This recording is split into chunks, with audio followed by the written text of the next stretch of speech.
Halo semuanya, sebelumnya perkenalkan nama saya Najwa Syekani. Di sini saya akan menjelaskan sedikit mengenai struktur dan konstruksi. Struktur itu rangka bangunan.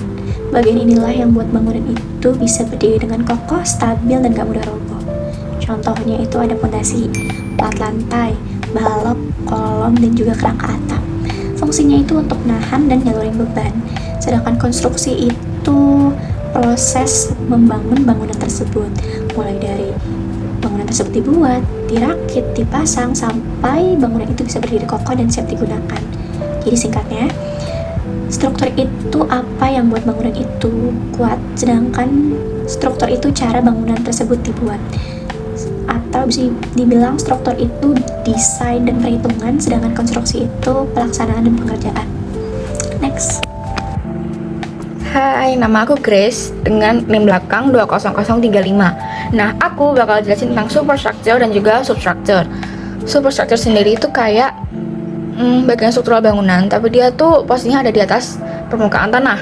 Dan dia berfungsi untuk menjadikan bangunan menjadi lebih kokoh, terus kaku, dan juga bisa fungsional. Dia punya dua komponen struktural dan juga komponen non-struktural. Komponen strukturalnya sendiri itu seperti balok, terus kolong, kuda-kuda, plat lantai dan semacamnya. Sedangkan yang non struktural tuh kayak genteng, terus pintu, jendela gitu. Nah, untuk substructure itu dia tuh kayak komponen yang ada di bawah permukaan tanah, dan dia fungsinya untuk menyeimbangkan dan juga menyalurkan beban-beban ke tanah.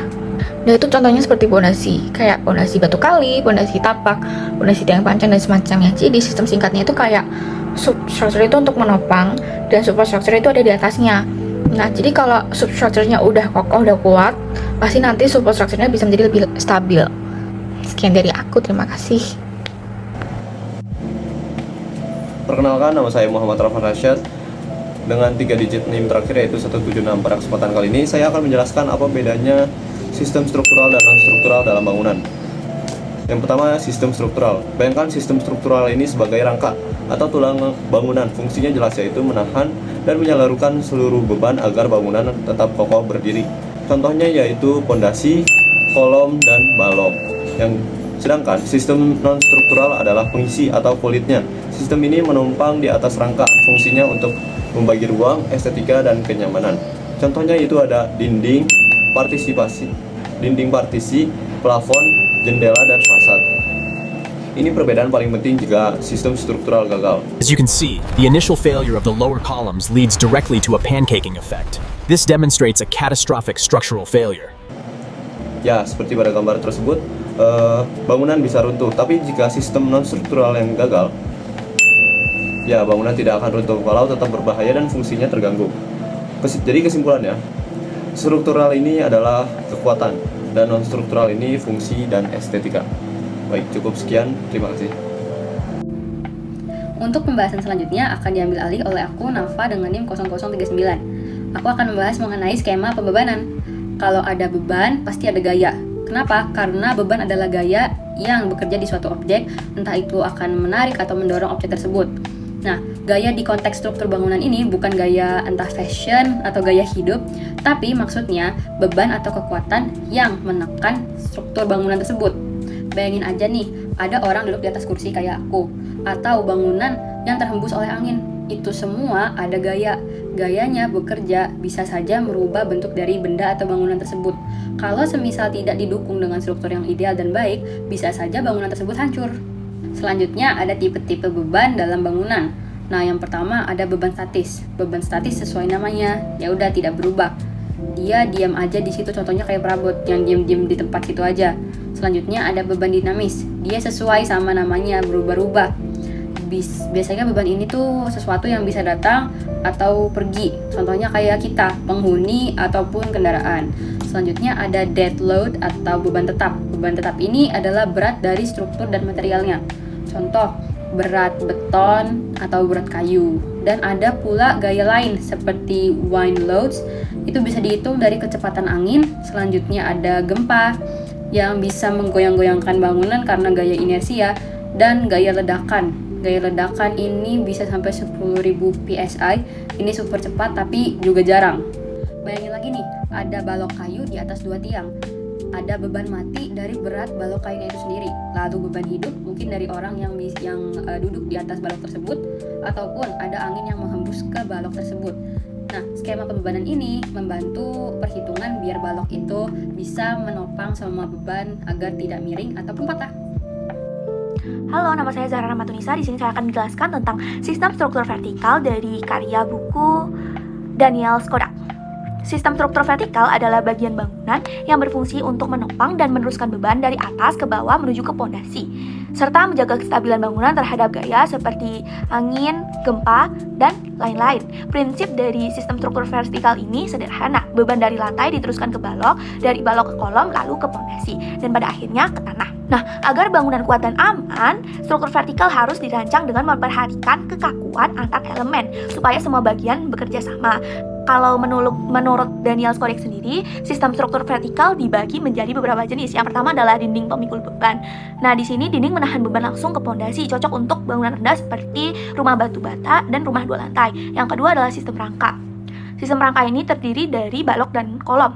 Beban ditopang oleh kolom dan balok itu sendiri.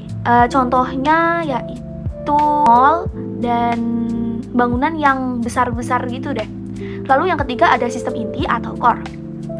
Di sini bagian tengah bangunan menahan beban dan gaya lateral atau gaya angin dan gempa itu sendiri.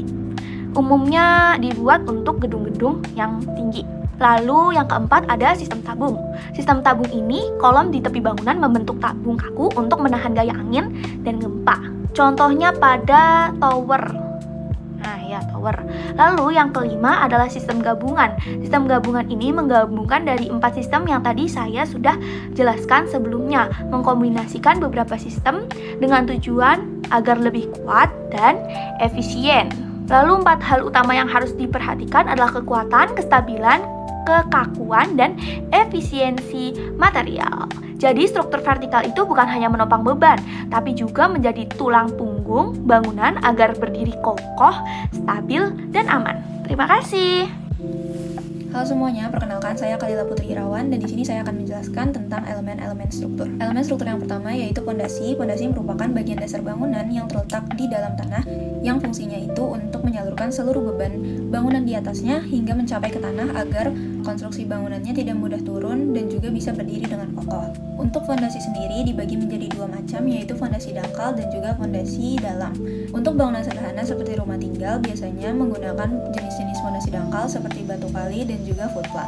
Elemen struktur yang kedua adalah elemen struktur slope. Slope ini merupakan elemen struktur yang letaknya persis di atas fondasi dan dia bentuknya memanjang mengelilingi fondasi dan juga terbuat dari coran beton yang memiliki tulangan di dalamnya. Slope biasanya berbentuk persegi panjang dengan dimensi 15 x 20 cm.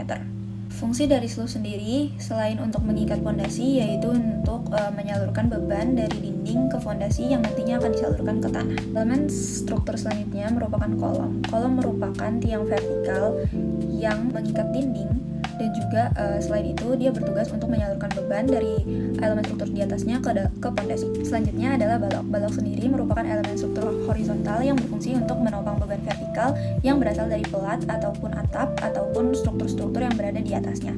Balok juga berfungsi untuk menyalurkan bebannya ke dinding dan juga kolom yang kemudian akan diteruskan ke fondasi. Kemudian ada pelat lantai yaitu elemen struktural horizontal yang bersifat datar dan dia itu berfungsi selain sebagai penutup lantai, dia juga sebagai pemisah ruangan bertingkat yang memisahkan lantai 1 dan juga lantai 2. Selain itu, sebagai elemen struktur tentunya dia juga bertugas untuk menahan beban yang kemudian nanti juga akan disalurkan ke elemen struktur vertikal di bawahnya seperti kolom dan kemudian diteruskan ke dalam fondasi. Yang terakhir ada elemen kuda-kuda. Struktur kuda-kuda adalah rangka penyangga utama atap yang berfungsi untuk menopang beban atap dan juga menopang bebannya sendiri yang kemudian nantinya akan ia salurkan ke struktur di bawahnya seperti balok, kolom, dan kemudian pada akhirnya ke pondasi. Struktur ini umumnya berbentuk segitiga agar kokoh dan stabil serta juga dapat memberikan bentuk kepada atap. Elemen struktur kuda-kuda ini biasanya terbuat dari struktur kayu ataupun kalau tidak menggunakan kayu biasanya menggunakan baja. Assalamualaikum warahmatullahi wabarakatuh. Perkenalkan, nama saya Saka Abdillah. Saya akan membahas definisi struktur dan konstruksi menurut Daniel L. Skodak. Dalam bukunya Skodak yang berjudul Struktur memberikan definisi yang sangat jelas mengenai struktur. Struktur merupakan alat atau sistem yang berfungsi menyalurkan beban dari bangunan menuju tanah. Beban tersebut dapat berupa beban mati, beban hidup, maupun gaya luar seperti angin dan gempa. Sodek juga menegaskan bahwa struktur bekerja sebagai satu kesatuan oleh sistem, bukan sekedar kumpulan elemen terpisah. Setiap balok, kolom, lantai, dan pondasi saling berhubungan untuk memastikan bangunan berdiri dengan aman dan stabil. Sementara itu, konstruksi adalah proses bagaimana sistem terstruktur tersebut diwujudkan. Konstruksi mencakup pemilihan material, metode pemasangan, sambungan elemen, hingga tahapan pelaksanaan di lapangan. Struktur adalah sistem penyalur beban, sedangkan konstruksi adalah cara sistem tersebut dibangun dan diintegrasikan. Pemahaman yang tepat terhadap keduanya sangat penting agar bangunan tidak hanya kuat secara teknis, tetapi juga efisien dan sesuai dengan tujuan perencanaan. Hai semuanya, perkenalkan nama aku Airin Troktaliani dan di sini aku akan ngejelasin tentang jenis-jenis utama sistem struktur karya Daniel Skodek. Dalam buku Structures karya Daniel Skodek, struktur dibahas sebagai sistem elemen-elemen yang bekerja bersama untuk menahan dan menyalurkan beban. Berdasarkan sifat perubahannya terhadap gaya, Daniel Skodek membedakan dua kategori utama elemen struktur. Yang pertama yaitu elemen kaku atau rigid, dan yang kedua elemen tidak kaku atau non-rigid, atau yang biasa disebut orang yaitu fleksibel. Yang pertama ada elemen kaku atau rigid structural elements. Menurut Daniel Skodek, elemen kaku adalah elemen yang memiliki kekuatan dan kekakuan yang cukup besar, sehingga tidak mengalami perubahan bentuk yang signifikan ketika menerima beban. Karakteristik utama sendiri dari elemen kaku, yang pertama, mampu menahan berbagai jenis beban seperti tekan dan tarik. Yang kedua, bentuk awal relatif tetap meskipun gaya bekerja pada elemen tersebut. Contoh-contoh elemen kaku menurut Daniel Skodek sendiri ada 3, yaitu balok, kolom, dan juga rangka. Yang kedua ada elemen tidak kaku atau flexible structural elements. Daniel Skodek sendiri menjelaskan bahwa elemen fleksibel adalah elemen yang mudah untuk berubah bentuk karena kekakuannya rendah. Elemen ini tidak mampu menahan gaya tekan, sehingga biasanya hanya efektif dalam menahan gaya tarik. Karakteristik utama dari elemen tidak kaku yaitu yang pertama, sangat responsif terhadap perubahan beban. Yang kedua, bentuknya menyesuaikan garis gaya. Contoh elemen fleksibel menurut Daniel Skodek yaitu yang pertama ada kabel dan yang kedua ada tali baja. Halo, perkenalkan nama saya Siti Azkia Mutmainah. Saya di sini akan menjelaskan mengenai elemen-elemen struktur utama dalam arsitektur berdasarkan konsep dari Daniel Skodek. Elemen-elemen ini merupakan komponen penting yang berfungsi untuk mendukung, menahan, dan menyalurkan beban pada bangunan. Struktur bangunan terdiri dari elemen-elemen utama yang berfungsi menopang, menahan, menyalurkan beban agar bangunan stabil dan aman. Yang pertama ada rangka batang, tersusun dari batang-batang segitiga yang bekerja tarik dan tekan, efisien untuk atap, bentang, lebar, dan jembatan. Yang kedua ada balok dan kolom. Balok menahan beban lantai lalu menyalurkan ke kolom, sedangkan kolom menyalurkan beban ke pondasi. Sistem ini umum pada bangunan bertingkat. Yang ketiga ada cangkang, struktur tipis melengkung yang kuat menahan beban besar dengan gaya tekan tarik yang sering digunakan pada stadion atau hanggar. Yang keempat ada pelengkung atau arch, menahan beban melalui gaya tekan menuju tumpuan, cocok untuk bentang besar seperti jembatan. Yang kelima ada pelat, elemen datar tipis yang menahan beban tegak lurus, contohnya pelat lantai dan atap beton. Yang keenam ada kubah, cangkang 3 dimensi yang menyalurkan beban merata, banyak dipakai pada masjid dan stadion. Yang ketujuh ada membran, bahan tipis, fleksibel yang bekerja dalam tarik, seperti pada tenda atau kanopi. Yang kedelapan ada jaring, gabungan kabel yang membentuk permukaan 3 dimensi untuk atap ringan dan fasad. Yang terakhir ada kabel, hanya bekerja dalam tarik, digunakan pada jembatan gantung dan struktur atap tarik. Halo semuanya, perkenalkan nama saya Dava Putra Gitari. Di sini saya akan menjelaskan tentang perbedaan prosedur pemasangan footplate di teori dan di lapangan.